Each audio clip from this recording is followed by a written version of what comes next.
இப்படிப்பட்ட இந்த பூமி தாயை, ஒட்டுமொத்த பூமி இமேஜின் பண்ணுங்க. இதுக்கு ஒரு முகம் இருக்கும், அது அழகான முகமா, அந்த எழில் ஒழுகு முகம், அந்த சீராரும் வதனம். என்ன வதனம்னா ஃபேஸ், ஃபேஸ்புக் நீங்க தமிழ் எழுதும்போது வதன நூல் அப்படின்னு எழுதுவாங்க.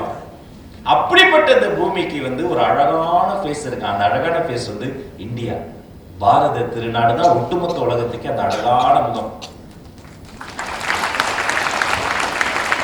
சீராரும் வதனம் திகழ் பரத கண்டம். இது தெக்கனமோ, நம்முடைய டெக்கன் இந்த பக்கம் வாங்க, தென்னிந்தியா, அதில் சிறந்து இருக்கக்கூடிய இந்த திராவிட நாடு எப்படி இருக்குன்னா, தக்க சிறு பிறை நுதலும், சின்ன பிறை, முழு பிறை அல்ல, மூன்றாம் பிறை, முழு நிலவு ஒரு அழகு சர்ண பூர்ண சந்திரன், அது அந்த சின்ன பிறை இருக்கு பாருங்க.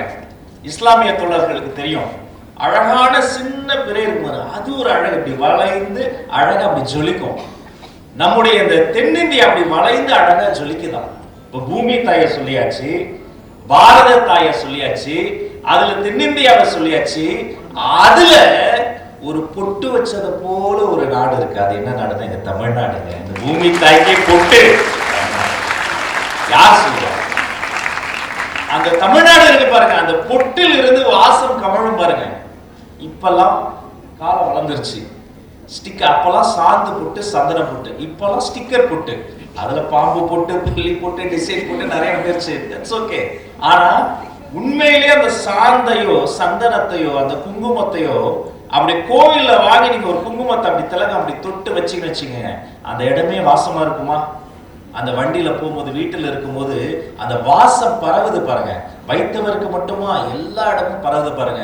அப்படி எல்லாரும் இன்புற்று இருக்க பரவக்கூடிய அந்த குங்குமத்தின் வாசத்தை போல, திலகத்தின் வாசத்தை போல பரவுகிறது இந்த தமிழ் மொழி.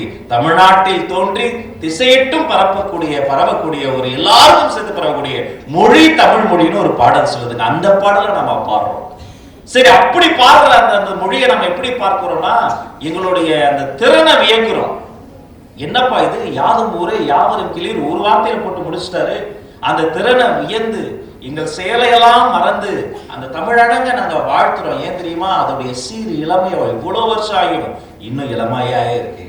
எத்தனை ஆண்டுகள் ஆனாலும் இளமையாவே இருக்கு. இப்படி பூமியை வணங்கி, பாரதத்தை வணங்கி, தமிழ்நாட்டை வணங்கி, அதில் தமிழை வணங்கி, எல்லோருக்குமான ஒரு பாடல், எல்லோரையும் வாழ வைக்கிற ஒரு பாடல், எல்லோரையும் வாழ்த்தக்கூடிய பாடல்னா அதுதான் தமிழ்தாய் வாழ்த்து பாடல். அதை பாடி அந்த குழந்தைகளுக்கு மீண்டும் ஒரு அரங்க நிறைந்த கைத்தட்டலை கொடுத்து ஒரு 2 செய்தி சொல்லணும். என்னுடைய பெண்கள் சாதாரண பெண்கள் கிடையாது. எங்க தளபதி சொல்ற சிங்க பெண்கள். நீங்க இந்த கல்லூரி காலம் கனவுகள் நிறைந்த காலம், ரெக்கை இல்லாமல் சிறகடிக்கக்கூடிய ஒரு காலம். நிறைய சந்தோஷமா இருக்கும், மகிழ்ச்சியா இருக்கும். எல்லாரும் காலேஜ்ல எப்படா போவோம்னு இருக்கும். ஸ்கூல் போகும்போது ஒரு வார்த்தை சொல்லுவாங்க. என்ன சொல்லுவாங்க? உலகத்துல இந்த இந்தியா பாகிஸ்தான் பார்டரோட பயங்கரமான இடம் ஒன்று இருக்கு. அது என்னன்னா, பப்ளிக் எக்ஸாம் படிக்கிற குழந்தைங்க வீடு தான்.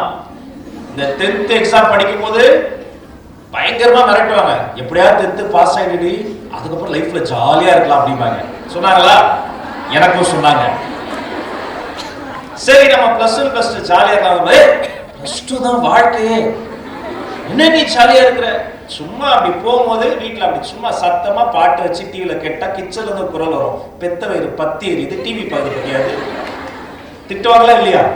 எல்லாம் முடிச்சுட்டு நீ காலேஜ்ல போய் ஜாலியா இருக்கலாமாங்க. காலேஜ் வந்த 2வது வாரமே சொல்லுவாங்க, செமஸ்டர் எக்ஸாம் எப்ப வேணா வரும், girls don't play too much அப்படின்னு பயங்கரமா சொல்லுவாங்க. ஒண்ணு என்ன தெரியுமா? சுத்தி இருக்கக்கூடிய இந்த வாழ்க்கையில் எத்தனை நாள் நீங்க ஓடி ஓடி வந்துட்டீங்கம்மா, கஷ்டப்பட்டு எல்லாத்தையும் தாண்டி வந்துட்டீங்க. எல்லா குழந்தைகளுக்கும் இந்த இடத்துக்குள்ள வரக்கூடிய ஒரு வாய்ப்பு கிடைக்காது. நீங்க 1000ல் ஒருவர் வந்துட்டீங்க. கொஞ்சம் லைஃப் நிதானமா திரும்பி பாருங்க. காலையில எந்திரிக்கும் போது ஒரு 1/2 hour ஏர்லியா எழுந்திருங்க. பொறுமையா நிதானமா ரசித்து ஒரு முகம் கழுவும் போது கூட நிதானமா அந்த தண்ணீர்ல முகம் கழுவக்கூடிய அந்த ஒரு விஷயத்தை என்ஜாய் பண்ணுங்க. வர வழியில எத்தனை மரங்கள், எத்தனை பூக்கள், இந்த சூரியன் எவ்வளவு அழகா இருக்கு, இந்த சந்திரன் எவ்வளவு அழகா இருக்கு. இந்த கேம்பஸ்குள்ள வரோம், உள்ள இந்த அரங்கத்துல இப்படி அமர்றோம். கொஞ்சம் நிதானமா சுத்தி இருக்கக்கூடிய ரசிங்க. வெளியில போன உடனே அந்த கிரவுண்ட்ல நீங்க தாண்டி போகும்போது இலைதலைகள், செடி கொடிகள்லாம் இருக்கும். கொஞ்சம் யோசிச்சு பாருங்க, இதய வடிவத்துல ஒரு இலை இருக்கும். நம்ம இன்ஸ்டாகிராம்ல போடுறீங்களா ஹார்ட், அந்த ஷேப்ல ஒரு லீஃப் இருக்கும். ஊசி வடிவத்துல ஒரு இலை இருக்கும். சாப்பிடுற ஸ்பூன் வடிவத்துல ஒரு இலை இருக்கும். மனித கை இருக்கு பாருங்க, இந்த 5 விரல்கள் இப்படி விரித்தால் வருது பாருங்க, இந்த வடிவத்துல ஒரு இலை இருக்கும். ஒவ்வொரு இலையும் ரொம்ப தனித்துவமா இருக்கு. அப்ப நீங்களும் ஒரு தனித்துவத்தோடு இருக்கணும். 10 பேர் சேர்ந்து ஒரு விஷயத்தை செய்யறாங்கிறதுக்காக நீங்களும் அதை செய்யாதீங்க. நீங்கள் தனித்துவமான ஒரு மனுஷி. காணிய பழமொழி சொல்லுது, இரும்பு துண்டை எடுத்து நீங்கள் நெருப்பில் போட்டால் மாசு மறு அழுக்கு நீங்கி தங்கம் போல ஜொலிக்குமா. இரும்பு, ஆனா அது தங்கம் போல ஜொலிக்குமா எப்போ அதை நெருப்புல போட்டா, அதோடைய தீமையை அழித்தா. அதே இரும்பு துண்டை தூக்கி நீங்கள் சாக்கடை தண்ணீரில் போட்டால் அதுவும் பாழாகி அந்த இடத்தையும் பாழாக்கும்னு சொல்லுது. அப்ப சேர்க்க ரொம்ப முக்கியம். அப்பா அம்மா வாழ்த்தது நாம செலக்ட் பண்ணல. நீங்க கடவுள்கிட்ட கேட்டீங்களா, எனக்கு இந்த அப்பா ஓகே, இந்த அம்மா வேண்டாம், ரொம்ப கத்துறாங்க, வேற அம்மா இங்க டெலிவரி பண்ணுங்க, ஸ்விக்கிலியா நம்ம போறோம் இல்ல, அது வாழ்த்தது. நமக்கு வாழ்க்கையில நீங்களாக தேர்ந்தெடுக்கிற முதல் உறவு என்ன தெரியுமா? ஒரு நல்ல ஃப்ரெண்ட்ஷிப்புங்க. ஒரு நல்ல ஃப்ரெண்டு வாழ்க்கையில இருந்தா போதும், நீங்க ஜெயிச்சிடலாம். நல்ல ஃப்ரெண்ட்